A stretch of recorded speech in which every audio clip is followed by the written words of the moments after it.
Assalamualaikum warahmatullahi wabarakatuh. Jumpa lagi dan selamat datang kembali di channel Rabu Misteri. Seperti biasanya pada kesempatan kali ini saya akan membagikan sebuah kisah misteri. Kisah kali ini ditulis oleh Restu Wiraatmaja yang berjudul Pesugihan Keluarga Ningrat. Namun sebelum saya lanjutkan ke inti ceritanya, bagi teman-teman yang belum subscribe, silakan bisa tekan tombol subscribe terlebih dahulu dan jangan lupa aktifkan lonceng notifikasinya agar tidak ketinggalan update video terbaru dari kami. Untuk itu langsung saja tanpa perlu berlama-lama lagi. Dan inilah bagian keempat, Pesugihan Keluarga Ningrat.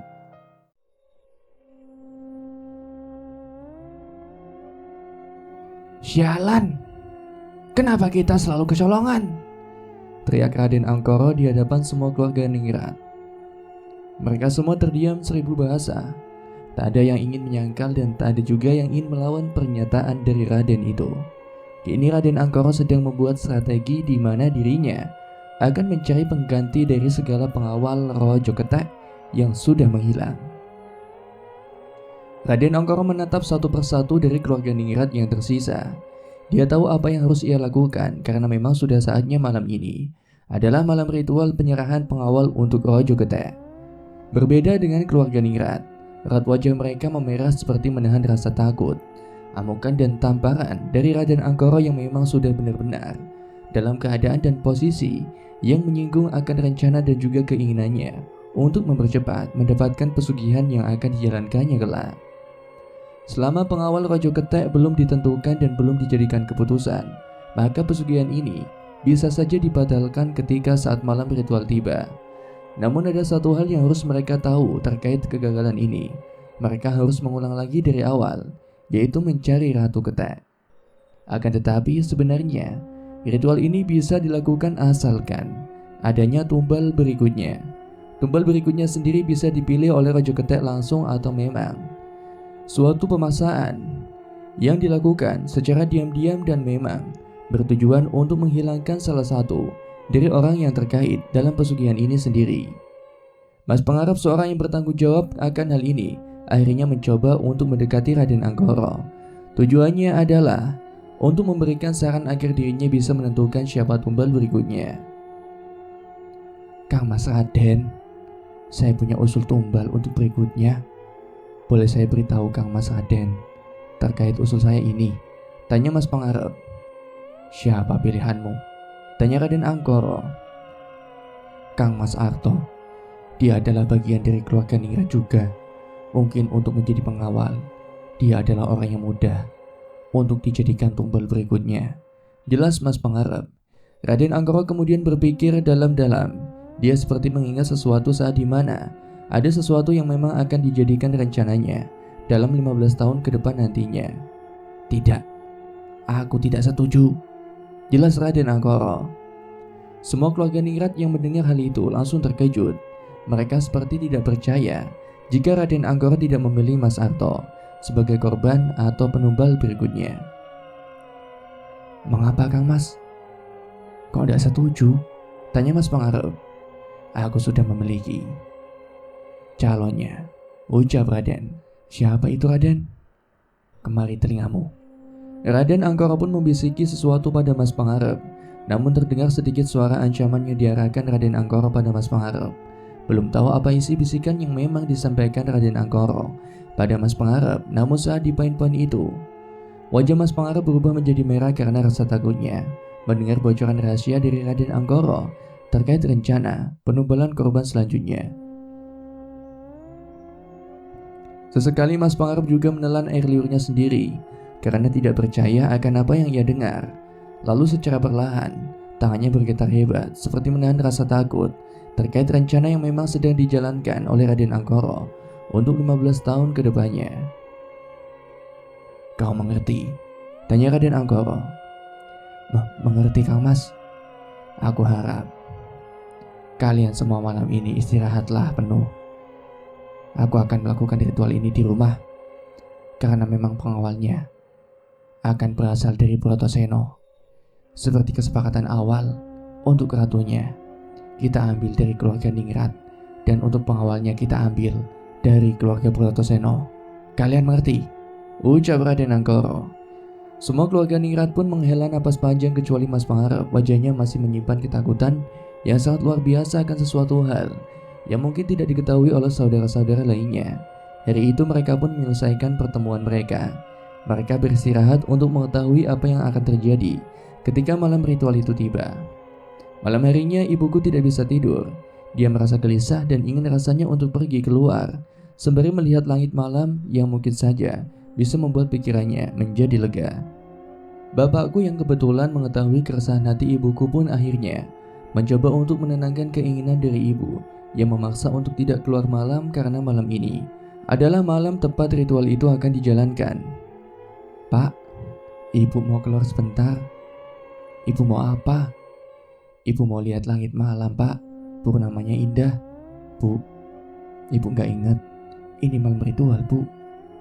Tapi setahu ibu, tadi ada bisik-bisik terkait perpindahan tempat ritual. Ibu kata siapa? Ibu dengar Pak di dapur, Mbak Neneng bilang pada Mbak Ayu kalau Raden Anggoro akan melakukan ritual itu di rumahnya karena dia tumbal berikutnya berasal dari keluarga Brotoseno. Bapakku tidak yakin.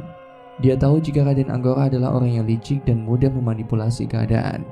Yang semula dinyatakan akan dilakukan seperti yang diharapkan nyatanya tidak.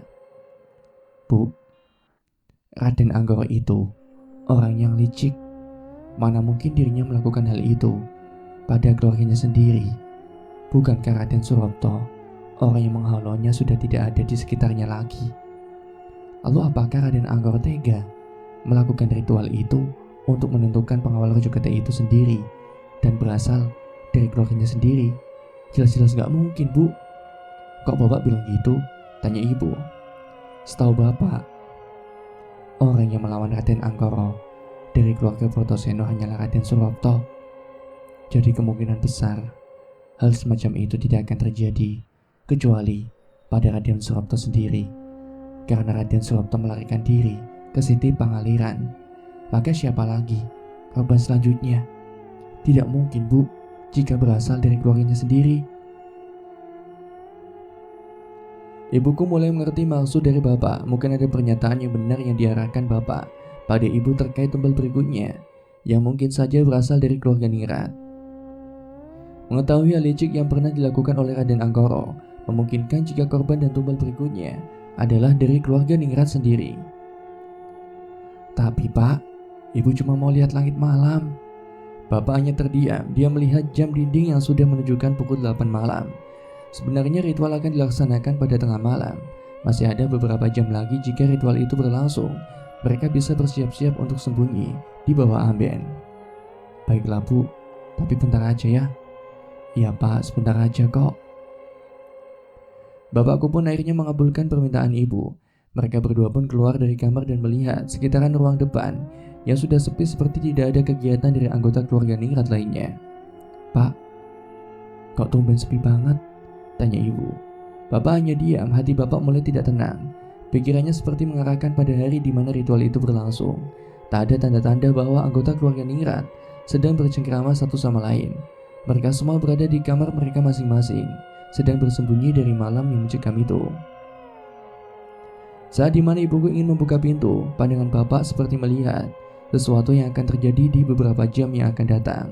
Bapakku melihat ada seorang yang datang ke rumah tepat di tengah malam. Orang itu memiliki aura negatif yang sangat pekat dan memiliki rencana jahat untuk semua orang yang berada di rumah ini. Bu, jangan keluar, ucap bapak saat tangan ibuku sudah menyentuh daun pintu rumah bagian depan. Loh, kenapa Pak? Ada orang yang datang, Bu. Siapa? Bapakku melihat jam dinding yang masih berada di jam 8:10. Bapak tahu orang itu akan datang di tengah malam, namun hawa keberadaannya seperti sangat dekat. Pak, kok diam aja? Tanya ibu. Bu, ibu ngerasa aneh gak malam ini? Mungkin karena sepi aja Pak. Bukan itu Bu. Ibu refleks membuka pintu. Dan saat pintu terbuka, tiba-tiba ada angin yang masuk ke dalam rumah dengan tekanan yang lumayan besar hingga membuat ibu dan bapak terkejut. Pak, kenapa Bu? Kok tumben Pak? anginnya besar banget. Bapak pun langsung menuju ke ibu karena ibuku sudah melangkah duluan untuk keluar dari rumah. Mereka berdua menatap langit yang indah. Purnama kali ini benar-benar menggambarkan perasaan mereka berdua yang memang menginginkan ketenangan lebih dari apa yang memang mereka harapkan. Pak, kira-kira anak pertama kita nanti mau bapak namakan siapa? Tanya ibu. Kalau anaknya laki-laki, bapak ingin kasih nama Rahardian, Bu. Ya artinya welas asih. Atau makmur. Jika perempuan, bapak ingin beri nama Ayudia, yang artinya bersih. Bapakku pun memeluk ibuku dari belakang. Dia merindukan saat dimana suasana hanya milik berdua sembari melihat langit yang benar-benar cantik dan mempesona. Saat dimana keindahan benar-benar membuat mereka terpesona. Tiba-tiba bapak mendengar suara monyet dari kejauhan, tepatnya beberapa rumah dari rumah keluarga Ningrat. Bapak langsung menyuruh ibuku untuk masuk ke kamar. Masuk, Bu, sekarang. Ada apa, Pak? Mereka datang. Siapa? Pasukan siluman monyet. Ibuku pun langsung masuk ke dalam rumah dan segera menuju ke kamar. Dia langsung bersembunyi di bawah amben karena tahu apa yang harus dilakukannya sewaktu para siluman monyet itu mendatangi rumah. Sementara itu, Bapak keluar sejenak untuk memastikan kehadiran mereka. Bapak ingin tahu apakah ini hanya kebetulan atau memang firasatnya yang benar jika ritual tetap dilakukan di keluarga Ningrat untuk menentukan pengawal yang berikutnya. Saat Bapak keluar beberapa langkah dari rumah hingga melewati pagar pembatas, dia melihat pemandangan yang sangat mengerikan. Dari jauh Bapak melihat pasukan monyet beserta jin Kalairang sedang menuju ke rumah. Tubuh bapakku yang semula kuat kini melemah seperti tidak mau bergerak. Ayo gerak, jangan sampai mereka tahu, ujar bapak sembari memukul-mukul bagian pahanya agar mau bergerak. Ayo gerak. Suara jin Kalairang itu juga terdengar begitu jelas dari kejauhan. Bapakku hanya bisa pasrah jika nantinya keberadaannya diketahui oleh pasukan siluman monyet dan juga jin Kalairang. Namun saat dimana hati bapakku sudah pasrah dan tidak mampu lagi untuk menggerakkan kakinya, tiba-tiba terdengar suara bisikan tepat di telinga bagian kanannya. Ucapkan takbir 3 kali, lalu pukulkan tanganmu ke bagian paha. Bapakku yang mendengar bisikan nenek itu langsung mengikuti arahan yang baru saja ia dapatkan. Allahu Akbar, Allahu Akbar, Allahu Akbar. Duk, ucap bapak sembari memukul pahanya. Aneh tapi nyata, tiba-tiba kaki bapak melangkah dengan sendirinya seperti ada sesuatu yang menggerakkannya. Kaki bapak menjadi enteng dan sedikit sulit dikendalikan. Bapak pun langsung masuk ke dalam rumah dan menutup pintu dengan rapat. Ia kemudian menuju ke dalam kamar dan menutupnya kembali sembari menyandarkan tubuhnya ke daun pintu. Alhamdulillah. Ibuku pun langsung mengintip kepalanya dari bawah. Pak, ada apa, Pak? Bapakku langsung menuju ke arah ibu dan menyuruhnya untuk bersembunyi kembali. Mereka datang, Bu. Pasukan monyet. Iya, sepertinya ada ritual malam ini. Maksud Bapak, Raden Anggora akan datang ke rumah ini dan melakukan ritual. Sepertinya begitu. Bersamaan dengan itu, pintu rumah yang semula terkunci kini terbuka lebar. Tak lama kemudian suara gamelan pun berbunyi. Tanda ritual pun akan dijalankan. Pak, aku takut, Pak. Peluk Bapak, Bu. Allahu Akbar, Allahu Akbar. Dari luaran suara monyet dan keramaian seperti sedang menyambut pengawal Raja Getek telah tiba. Lalu satu persatu pintu dibuka untuk mencari siapa tumbal berikutnya yang akan dijadikan tumbal berikutnya, termasuk pintu kamar bapak dan ibu. Bapak dan ibu melihat dengan jelas sepasang kaki yang sudah dipenuhi dengan bulu yang sangat lebat. Selain itu, mereka berdua juga melihat sepasang kaki yang sudah dipenuhi pernak-pernik, seperti menandakan Ratu Getek yang berbentuk seperti manusia. Mereka memutari amben tempat tidur beberapa kali hingga akhirnya keluar dari kamar untuk menuju ke kamar berikutnya.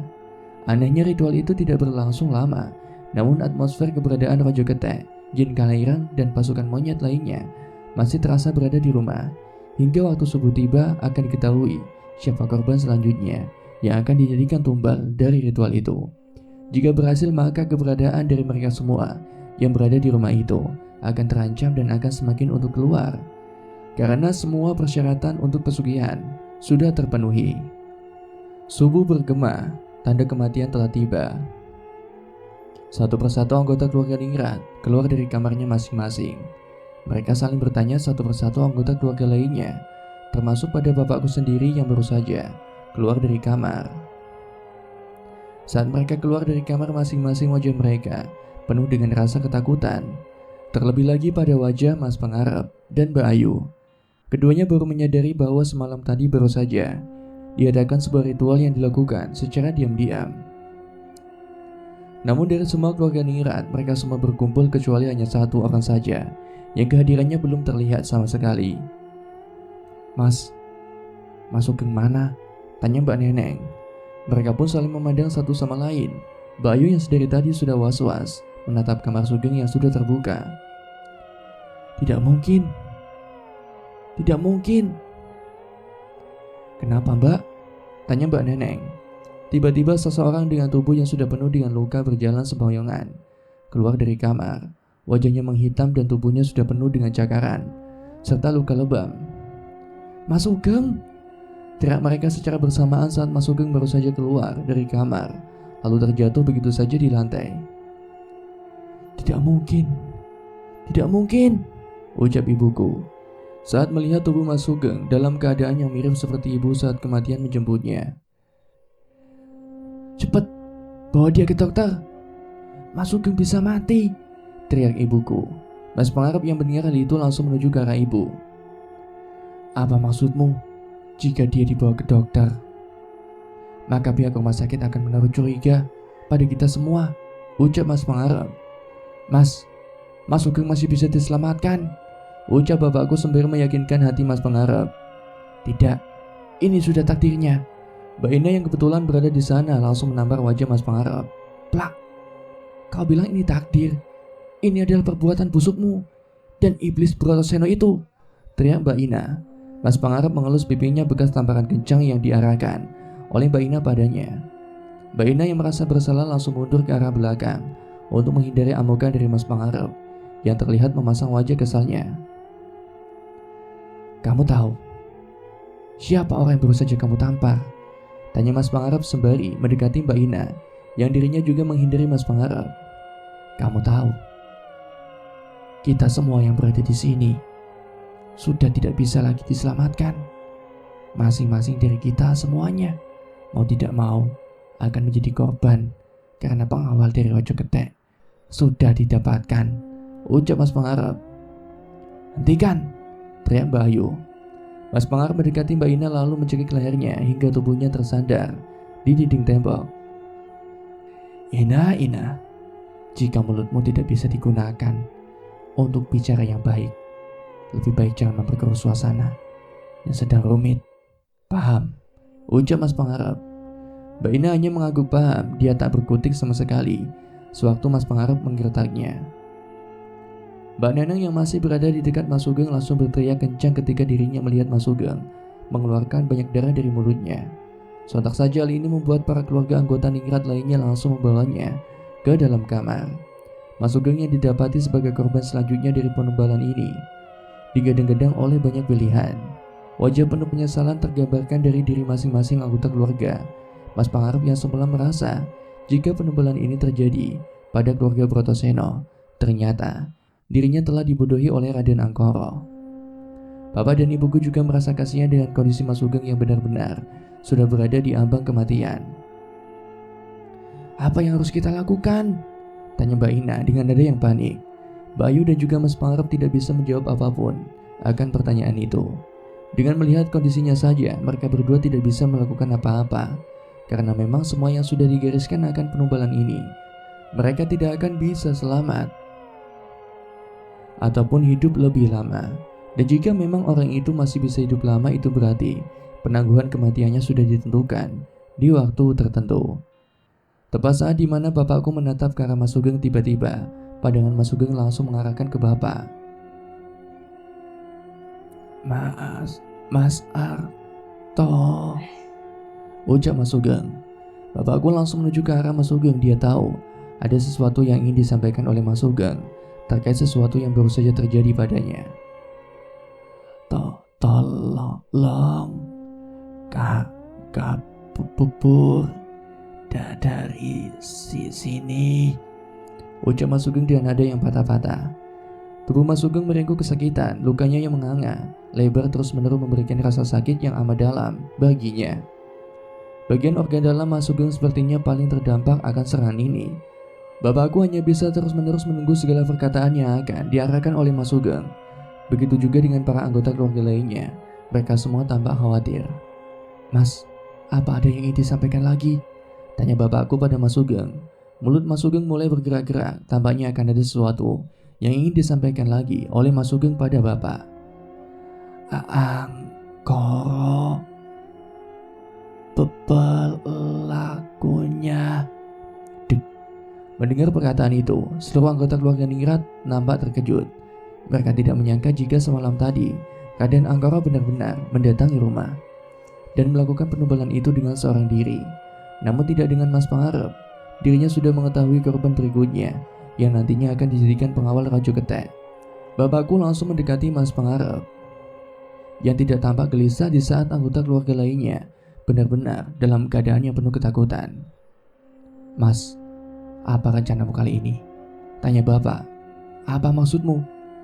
"Aku tahu kau lebih dulu mengetahui korban selanjutnya, dan itu dijadikan rahasia untuk dirimu sendiri.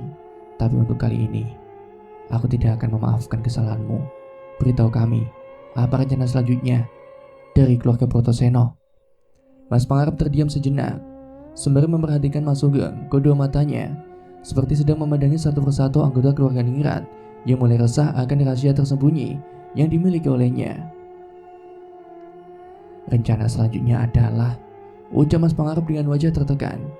"Apa?" tanya Mbak Ayu. "Membunuh semua anggota keluarga Ningrat dan melakukan invasi pada karyawan pabrik yang nantinya akan dijadikan sebagai tumbal." Mendengar hal itu, tubuh Mas Sugeng langsung bergerak-gerak tidak karuan seperti orang kejam. Bapakku yang berada di dekatnya mencoba untuk meminta bantuan pada anggota keluarga Ningrat yang lain. Namun mereka semua terdiam sembari meneteskan air mata, seperti memberikan pertanda bahwa Mas Sugeng tidak bisa diselamatkan lagi. "Kenapa kalian semua diam? Ini saudara kalian. Dia sedang sekarat. Mengapa kalian semua tidak mempunyai hati nurani untuk membantunya?" teriak bapakku dengan nada yang kesal. "Pak, Bu, kita harus bawa Mas Sugeng ke Kang Waris. Dia masih bisa diselamatkan. Jangan sampai Mas Sugeng menjadi pengawal Raja Getek, Bu. Jika semua rencana Raden Angkoro berhasil, kita semua akan mati. Kita semua akan dijadikan tumbal dari rencana kematian Raden Angkoro." "Pak," ucap ibuku sembari meneteskan air mata karena melihat kondisi Mas Sugeng yang sudah makin parah. "Bu, bantu aku mengangkat tubuh Mas Sugeng, Bu. Jika mereka semua tidak ada yang ingin membantu Mas Sugeng, kita berdua saja." Tiba-tiba ibuku menghampiri bapak yang sedang memegangi tangan Mas Sugeng. Lalu tidak lama kemudian, ibuku langsung memeluk bapak sembari mengatakan sesuatu. "Mas Sugeng sudah meninggal, Pak." Dek, hati bapak hancur seketika. Mulut bapak tidak bisa berkata apa-apa di saat ibuku mengatakan hal yang menyakitkan baginya. "Mas Sugeng sudah meninggal. Kita harus mengikhlaskannya," ucap ibu. Isakan tangis pun memenuhi ruangan kamar Mas Sugeng. Mereka semua tidak percaya jika Mas Sugeng benar-benar telah tiada. "Kita semua akan mati, Bu," ucap bapak. Perlahan pelukan ibu memudar. Kini wajah bapak menunduk seperti menahan kesedihan yang sudah tahan sejak lama. Lalu perlahan bapak menutup kedua mata Mas Sugeng sembari melantunkan kalimat tarji. "Innalillahi wa inna ilaihi raji'un." Mbak Ina pun segera keluar dari kamar dan menangis. Dia berteriak kencang dan memukul-mukuli pintu seperti meratapi kematian Mas Sugeng. Mbak Neneng juga menjatuhkan dirinya ke lantai karena merasa kehidupannya telah selesai. Bapak kemudian mendekati Mas Pangarep sembari mengelus-ngelus pundaknya. Lalu dia menatap wajah Mas Pangarep sembari mengatakan sesuatu. "Selamat, Mas. Rencanamu berhasil. Kini semua anggota keluarga Ningrat akan menjadi tumbal berikutnya. Tanpa disadari, langkahmu telah membawa kita semua menuju ke rencana kematian Raden Angkoro. Sekali lagi, aku mengucapkan selamat untukmu, bangsat." Bapak pun keluar dari kamar Mas Sugeng, diikuti oleh ibu. Mereka berdua langsung menuju ke kamar sembari merenungi langkah selanjutnya yang harus diambil untuk bisa lari dari cekalan Raden Angkoro. Kematian Mas Sugeng telah membuat rencana lain dari Raden Angkoro. Saat pemakaman Mas Sugeng, Raden Angkoro tidak berziarah. Bahkan saat itu keluarga Ningrat sengaja melakukan penguburan secara sembunyi-sembunyi untuk menghindari Raden Angkara dan juga keluarga Bratasena lainnya. Dengan tragedi memilikuan ini, ada dua kemungkinan yang akan terjadi pada seluruh anggota keluarga Ningrat. Yang pertama, mereka akan kabur dari rumah untuk mengikuti jejak Mas Krishna yang sudah aman dan tidak lagi dilakukan pengejaran. Namun Raden Angkara yang memang haus akan keinginan, ia akan terus-menerus melakukan invasi besar-besaran agar seluruh anggota keluarga Ningrat musnah. Yang kedua, keluarga Ningrat akan menetap namun juga melakukan sedikit perlawanan untuk bisa menghentikan pesugihan ini. Namun usaha ini akan berdampak kecil karena pesugihan ini sudah berjalan. Di mana dalam pesugihan ini jika ratu dan pengawal sudah didapatkan, maka untuk melakukan penumbalan tidak memerlukan ritual seperti biasa. Perlahan satu persatu anggota keluarga Ningrat meninggalkan pemakaman Mas Sugeng. Kini hanya tersisa bapak, ibu, Mas Pangarep, dan Mbak Ayu. "Bagaimana langkah selanjutmu, Mas Arto?" tanya Mas Pangarep kepada bapak. Bapak yang masih mengelus-ngelus nisan Mas Sugeng langsung beranjak bangkit. Ia menatap ke arah langit untuk sejenak, sembari menikmati tetesan hujan yang jatuh secara perlahan. "Hidup ini seperti kita berada di tengah lautan. Terkadang ada badai yang menghampiri kapal kita, atau ada perompak yang menjarah seluruh harta kita. Namun jika kita tidak mempersiapkan keduanya, untuk apa kita hidup di dunia?" tanya balik bapak sembari menatap wajah Mas Pangarep dengan tatapan yang tajam. Mas Pangarep merasa tersindir akan hal itu. Dia sendiri belum menentukan langkah selanjutnya ketika tragedi ini terjadi. Pilihan yang salah menjadikan Mas Pangarep dan seluruh anggota keluarga Ningrat lainnya tidak bisa menentukan jalan kehidupan selanjutnya.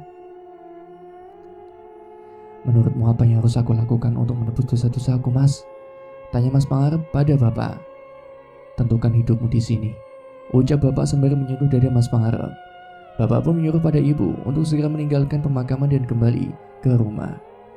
Hujan perlahan turun, rintikannya semakin deras dan membasahi tubuh Mas Pangarep, serta Mbak Ayu yang masih terdiam diri di hadapan pemakaman Mas Sugeng.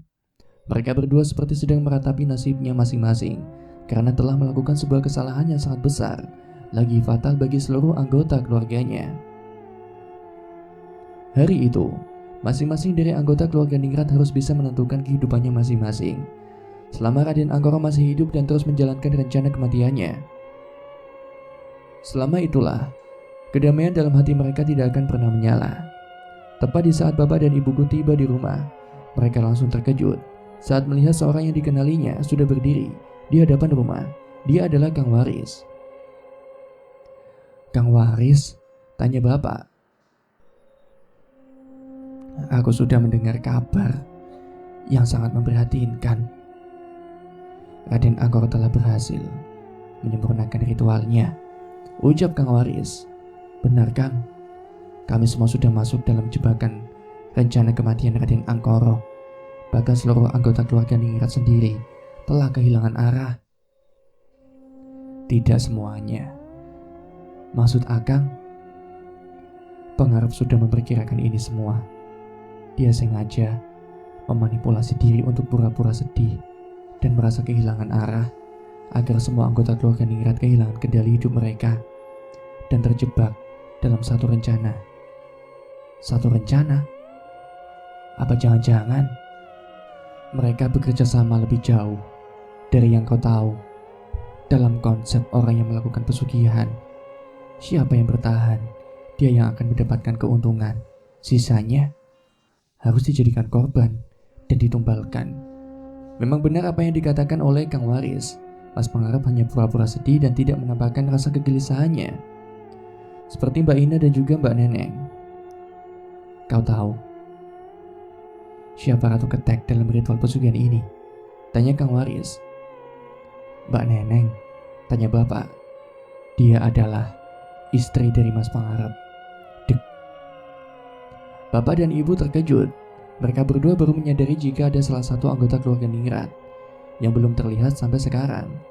Dia adalah istri dari Mas Pangarep, Mbak Mawar. Jika memang benar Mbak Mawar adalah Ratu Ketek selama ini, berarti dirinya telah berkoordinasi dengan Mas Pangarep dan juga Raden Angkara untuk mencari pengawal Raja Ketek jauh-jauh hari. Lalu langkah apa yang akan diberikan Kang Waris agar bisa menyelamatkan Mas Arto dan seluruh anggota keluarga ningrat lainnya, agar bisa terlepas dari genggaman Raden Angkoro. Apakah dengan melakukan pati obor, semuanya akan selesai dan terhindar dari tumbal pesugihan yang akan dijalankan oleh Raden Angkoro dan juga Mas Pangarep serta istrinya? Semenjak Kang Waris memberitahukan siapa Ratu Ketek sebenarnya, bapak dan ibuku segera merencanakan sesuatu untuk bisa kabur dari rumah keluarga ningrat itu. Mereka benar-benar tidak percaya jika di balik ini semua, peran dari Mbak Mawar sangat mulus dan bersih, hingga tidak banyak yang mengetahui keberadaannya semenjak Nyi Endang meninggal dunia. Bu, malam ini juga kita harus segera pergi dari rumah ini. Kita sudah terpaku pada Mbak Neneng, sehingga melupakan Mbak Mawar yang memang dia adalah Ratu Ketek dari ritual ini. Ibuku segera membereskan barang-barang yang memang nantinya diperlukan sewaktu kabur dari rumah. Bapak masih mengintai keberadaan anggota keluarga ningrat lainnya. Nampak Mbak Ina yang masih terduduk di ruang tamu sembari memegangi kepalanya. Dia sangat terpukul di saat mengetahui Mas Sugeng adalah tumbal dari pesugihan ini. Bapak berencana untuk memberitahu Mbak Ina, namun saat dirinya ingin membuka pintu kamar, tiba-tiba, Mbak masih sedih ya?" ucap seorang wanita sembari memberikan perhatian pada Mbak Ina yang masih bersedih. Bapak mengenal suara itu. Itu adalah suara halus dan lembut yang dimiliki oleh Mbak Mawar, istri Mas Pangarep. Bapak coba mengintip dari dalam kamar. Saat Bapak mengintip Mbak Mawar dari dalam kamarnya, ia melihat tubuh Mbak Mawar bukan lagi seperti manusia. Seluruh tubuhnya penuh dengan bulu-bulu berwarna putih. Bukan hanya itu saja, perubahan yang sangat mengejutkan juga terjadi kepada alis milik Mbak Mawar. Alisnya yang tebal dengan wajah yang hampir mirip seperti monyet membuat Bapak menambah yakin jika apa yang dikatakan oleh Kang Waris itu benar-benar akan terjadi. "Mbak jangan kemana-mana, aku butuh teman untuk ngobrol," minta Mbak Mawar. Tiba-tiba pandangan Bapak tertuju pada sesuatu yang bergerak seperti buntut. Perlahan buntut itu mengikat tubuh Mbak Ina, seperti hendak menjadikan dirinya sebagai target selanjutnya. Sontak saja tubuh bapakku langsung merespon itu. Bapak langsung membuka pintu kamar hingga membuat Mbak Mawar dan Mbak Ina terkejut karenanya. "Mbak Ina, ucap Bapak. Tatapan mata Mbak Mawar berubah drastis. Tatapannya yang sangat tajam membuat bapakku semakin yakin jika Mbak Mawar mendekati Mbak Ina karena ada maksud tertentu. "Ada apa kau datang ke sini, Mas Arto?" tanya Mbak Mawar dengan nada sedikit tinggi. Bapak terdiam sejenak. Dia menyadari jika kedatangan Bapak adalah ingin menggagalkan rencana Mbak Mawar yang ingin menjadikan Mbak Ina sebagai tumbal berikutnya. Bapak mulai bingung. Semua gerak-gerik yang diperagakan oleh Bapak dapat diketahui oleh Mbak Mawar dengan cepat. "Tidak apa-apa, Mbak. Saya ingin memberikan sesuatu pada Mbak Ina," ucap Bapak sembari mengeluarkan sebuah benda yang memang peninggalan dari Mas Sugeng. Mbak Ina yang melihat benda itu segera bangkit dari duduknya dan segera mengambil benda itu. "Kalung ini," ucap Mbak Ina. "Iya, Mbak. Setelah Mas Sugeng meninggal, saya menemukan kalung ini di dekat tempat tidurnya. Saya yakin itu peninggalan Mas Sugeng yang berharga." Kalung itu adalah kalung yang di dalamnya terdapat foto antara Mbak Ina dan Mas Sugeng, memang menjadi peninggalan bagi mereka berdua. Tidak heran ikatan batin keduanya sangat erat dibanding dengan saudara lainnya. Bapak memang mencuri momen di saat para anggota keluarga ningrat sedang tidak berada di dalam kamar Mas Sugeng. Bapak yang kemudian menemukan kalung itu menjadi semakin yakin jika Mas Sugeng dan Mbak Ina adalah korban dari hasutan Mas Pangarep yang ingin menjadikan dirinya sebagai orang terkemuka di hadapan para keluarga ningrat lainnya. "Terima kasih, Mas," ucap Mbak Ina. Mbak Ina pun segera meninggalkan Bapak dan juga Mbak Mawar. Namun setelah Mbak Ina meninggalkan Bapak dan Mbak Mawar, tatapan sinis Mbak Mawar masih menyuduti Bapak karena merasa jika Bapak telah menggagalkan rencananya. Perlahan Mbak Mawar mendekati Bapak. Dia membisiki sesuatu di telinga Bapak. "Apa maumu, Arto?" tanya Mbak Mawar. "Aku mohon, jangan ada korban lagi. Itu bukan urusanmu. Aku hanya mengikuti titah. Itu termasuk urusanku juga. Jika tumbal masih berjalan, maka aku tidak akan segan untuk selalu menggagalkannya." Mbak Mawar terkejut mendengar hal itu. Dia kemudian menatap langit-langit kamar sembari tertawa kecil. "Kau tahu, Arto, Sejak pertama ritual itu dilakukan, aku sudah diberitahu siapa yang akan mati karena tumbal ngipir ketek ini, ucapnya. Mbak Mawar kemudian membalikkan badannya dan menatap kembali wajah bapakku dengan senyuman yang mengerikan. Tak ada yang akan selamat dari pesugihan ini. Bahkan sampai dirimu lari kemana pun, semuanya sudah terlambat. Ratu dan pengawal sudah didapatkan. Hanya perlu waktu untuk bisa menjalankannya, ucap Mbak Mawar. Ia pun segera meninggalkan bapak dan kembali ke kamarnya. Bapak masih tidak percaya dengan apa yang barusan dikatakan oleh Mbak Mawar terkait keselamatan keluarga Ningrat yang berada dalam cekalanya. Jika memang apa yang dikatakan itu benar, itu berarti Raden Angkoro telah memberikan perhitungan penuh untuk memberitahu siapa korban yang akan ditumbalkan dalam setiap ritualnya. Namun di sisi lain, Bapak juga merasa ada yang menjanggal dengan perkataan Mbak Mawar. Jika memang itu benar, mengapa Mas Krishna dan Raden Surapto tidak dikejar saat keduanya ingin dijadikan sebagai tumbal untuk pengawal Raja Ketek? Ataukah memang yang dikatakan oleh Mbak Mawar hanya bersifat ancaman dan gebrakan tersendiri baginya, agar bapak dan ibu tidak meninggalkan rumah dan pasrah dengan takdirnya sebagai tumbal dari pesugihan ini? Malam harinya, Mbak Ina masih sama seperti hari-hari setelah kematian Mas Sugeng. Dia lebih banyak menghabiskan waktunya di ruang tamu sembari memegangi kalung kenangan dirinya dengan sang kakak tercintanya itu. Bapak pun mengambil kesempatan ini untuk diam-diam memberitahu pada Mbak Ina terkait rencana busuk yang memang sedang dilakukan oleh Mbak Mawar dan juga beberapa komplotan lainnya. Perlahan Bapak mengambilkan air minum untuk Mbak Ina. Malam itu benar-benar tidak ada anggota keluarga Ningrat lainnya yang hadir dan secara terbuka keluar dari kamarnya. Dengan ini, Bapak bisa dengan puas memberitahu pada Mbak Ina terkait siapa korban selanjutnya dan rencana apa yang memang akan dilakukan oleh penganut ngipri ketek ini. Mbak Ina, ini saya bawain minuman kesukaan Mbak Ina dan Mas Sugeng. Mungkin tidak seenak buatan almarhum Nyi Endang, tapi saya mencoba belajar atas saran dari Esa terkait minuman kesukaan Mbak Ina dan Mas Sugeng. Minuman kesukaan Mbak Ina dan Mas Sugeng adalah susu jahe. Saat masih remaja, keduanya sangat menyukai susu jahe hangat buatan almarhum Nyi Endang. Mas Arto, mengapa kamu selalu tahu sih Mas jika saya sedang merindukan minuman ini? Tanya Mbak Ina pada bapak. Oh enggak, mungkin hanya kebetulan saja Mbak. Sebenarnya saya juga ingin ngobrol panjang dengan Mbak terkait Mas Sugeng, ucap bapak sedikit membuka pembahasan. Mbak Ina mulai penasaran dengan apa yang ingin dikatakan oleh bapak terkait pembahasan yang memang ingin disampaikan pada Mbak Ina. Selain itu juga bapak ingin mengorek lebih dalam alasan mereka berdua bergabung pada rencana Mas Pangarep untuk membunuh Nyi Endang dan tunduk pada Raden Angkoro. Sebelum Mas Sugeng meninggal, dia sempat mengatakan padaku untuk segera keluar dari rumah ini, Mbak. Mungkin Mbak Ina lebih paham apa maksud dari perkataan Mas Sugeng. Jelas Bapak. Mbak Ina yang mendengar pernyataan yang baru saja diucapkan oleh bapak langsung terkejut. Sesekali wajahnya menengok ke arah kamar milik Mas Pangarep untuk berjaga-jaga jika nantinya ada seorang yang keluar dari kamar itu. Jika memang ini pertanyaannya sensitif, Mbak Ina tidak usah menjawabnya. Gak apa-apa. Tunggu, aku akan menjawabnya kok. Mbak Ina kemudian mematikan lampu ruangan tamu. Bapak yang heran dengan itu hanya terdiam. Bapak sama sekali tidak mengetahui apa yang ingin dilakukan oleh Mbak Ina dengan mematikan lampu itu. Kita harus bicarakan hal ini dengan tanpa cahaya. Jika ada orang ketiga yang berbicara, berarti itu bukan kita berdua. Paham maksudku? Tanya Mbak Ina. Tapi siapa orang ketiga itu, Mbak? Tanya Bapak. Nanti akan aku jelaskan secara rinci. Mbak Ina pun memejamkan matanya. Lalu perlahan dia menghela napas panjang seperti memberi tekanan pada dirinya sendiri ketika ingin menceritakan sesuatu hal yang bersifat sangat sensitif ini.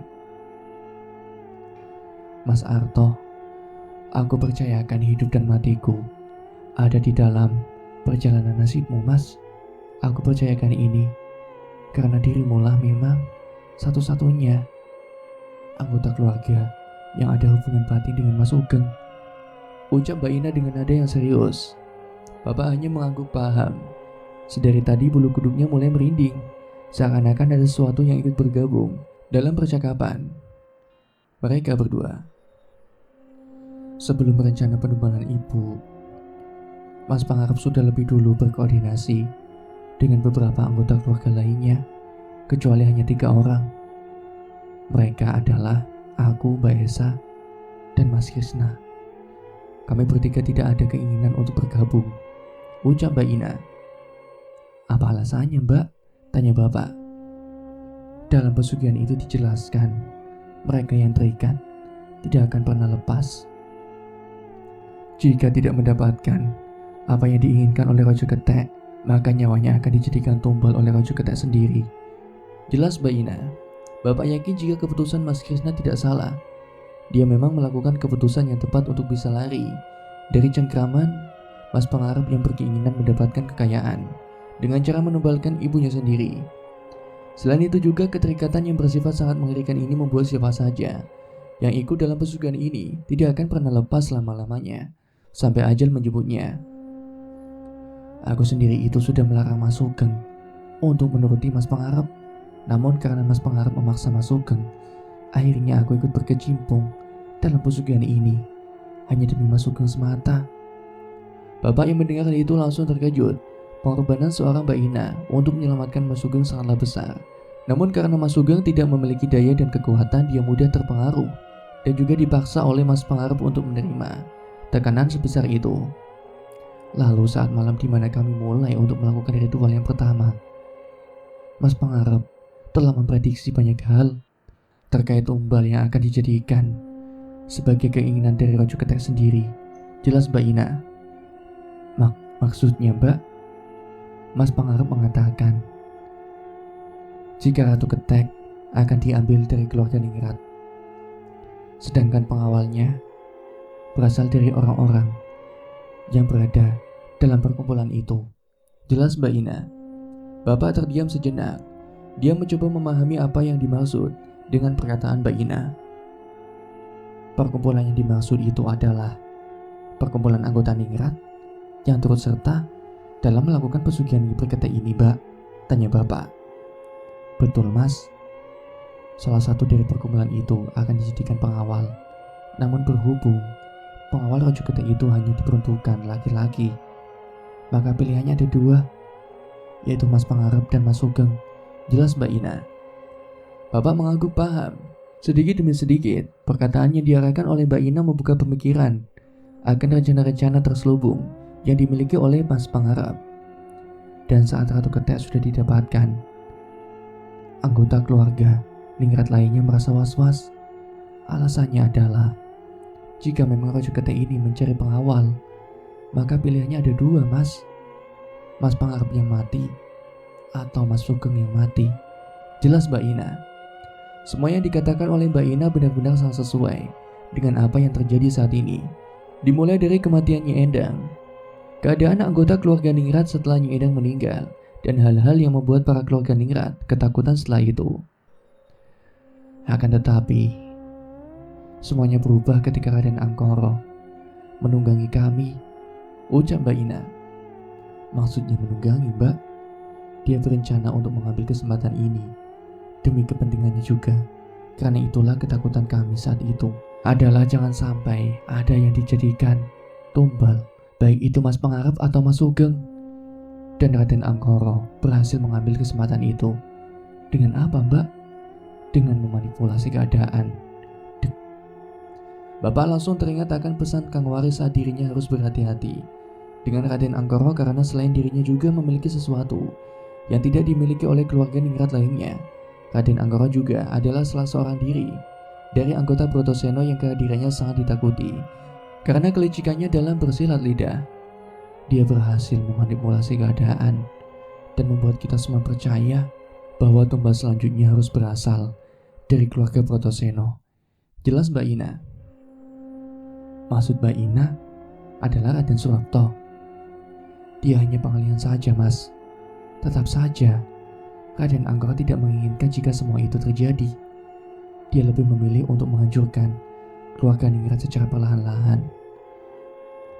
Saat dimana Mbak Ina menceritakan hal itu, Bapak mendapati sebuah energi yang baru saja hadir di antara sekitaran ruang tamu.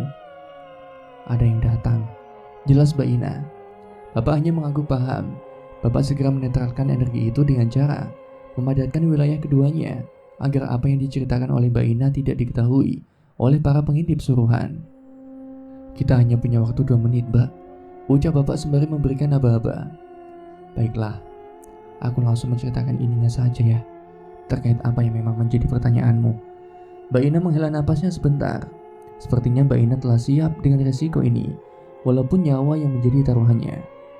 Mas Sugeng itu menginginkan orang-orang yang tidak berada dalam keanggotaan Nyi Ketek untuk segera keluar dari rumah. Alasannya sangat sederhana. Jika ratu dan pengawal sudah didapatkan, Raden Angkara yang menjadi kemudi saat ini dan Mas Pengharap yang menjadi bawahannya akan melakukan apapun yang dia inginkan. Tumbal yang sekarang akan bersifat menyeluruh, baik orang terdekat, orang yang masih memiliki hubungan terdekat, ataupun orang-orang yang berada di sekitarnya. Jelas Mbak Ina dengan wajah penuh keseriusan. Itu artinya apa yang diinginkan oleh Raden Angkara untuk menumbalkan karyawannya juga termasuk dalam bagian ini. Bukan hanya itu saja, Mas. Satu persatu, tangga rumah juga akan terkena dampaknya. Plak. Lampu menyala dengan seketika. Pintu kamar dari ruangan Mas Pengharap terbuka. Bersamaan dengan itu lampu kembali mati. Cepat, masuk ke dalam kamar. Ada apa, Mbak? Mereka dengar omongan kita. Bersamaan dengan itu, tepat di belakang Mbak Ina, sosok jin Kalairan langsung menutupi mulutnya. Sorot matanya yang merah menyala seakan-akan memberikan tanda pada Bapak untuk tidak ikut campur dalam masalah ini. Bapak pun langsung berlari ke arah kamar, namun saat dirinya beranjak bangkit dan menengok ke arah Mbak Ina, betapa terkejutnya ketika tubuh Mbak Ina telah digelayuti oleh banyak sosok yang mengerikan. Di samping kanan dan kiri Mbak Ina telah duduk sosok-sosok yang menjadi kiriman untuk mengawasi gerak-gerik Mbak Ina. Satu sosok wanita berambut panjang dengan wajah yang tertutup oleh rambut telah memegang tangan kanan Mbak Ina. Lalu di samping kirinya telah berdiri sosok pocong yang menjadi hambatan tubuh Mbak Ina tidak bisa bergerak sama sekali. Lalu mulutnya masih dibungkam oleh sosok jin Kalairan yang merupakan milik dari Raden Angkara. Mbak Ina masih berusaha untuk menggerak-gerakkan kepalanya seperti memberikan tanda pada Bapak untuk segera masuk ke kamar karena ada sesuatu buruk yang akan terjadi. Dengan terpaksa Bapak pun meninggalkan Mbak Ina yang masih dicekal oleh 3 sosok kiriman yang memang diarahkan untuk mengintip gerak-gerik Mbak Ina. Saat dimana Bapak masuk ke kamar, suara gamelan menyambut ritual pun berbunyi dengan kencang. Bapak langsung menyuruh ibuku untuk bersembunyi di bawah tempat tidur untuk menghindari teror dari kehadiran Ojo Ketek. Suara sahutan monyet-monyet mulai bersembunyi di ruang tamu. Lalu gemerincing suara kaki Ratu Ketek mulai mengarah ke sana sembari membawa tubuh Mbak Ina untuk masuk ke kamar. Hingga akhirnya, suara teriakan mengerikan itu di malam hari pun terdengar begitu jelas. Mbak Ina melawan pantangan dari apa yang memang sudah dijadikan peraturan dari orang-orang yang tergabung dalam persyaratan pesugihan ini. Mereka tidak boleh memberitahu, membocorkan rahasia atau bahkan menjelaskan secara rinci tentang sesuatu yang tersembunyi di pesugihan ini. Hingga saat dimana ritual itu selesai, lampu ruang tamu pun menyala kembali. Bapak dan Ibu keluar dari bawah tempat tidur, lalu perlahan mereka berdua keluar kamar untuk mengetahui apa yang baru saja terjadi. Terlihat dengan jelas pintu kamar rumah Mbak Ina terbuka dengan lebar. Sembari menutup mulut, Bapak dan Ibuku melihat sesuatu yang benar-benar mengerikan. Mereka berdua melihat jasad Mbak Ina sudah terbujur kaku dengan tubuh yang penuh dengan cakaran dan kedua kaki, serta tangannya diikat di tempat tidur. Bapak dan Ibu yang melihat itu langsung menangis seketika. Mereka berdua tidak tahan melihat kematian yang sangat mengerikan yang menimpa Mbak Ina. Tubuhnya penuh cakaran monyet dari bagian punggung hingga rusuknya.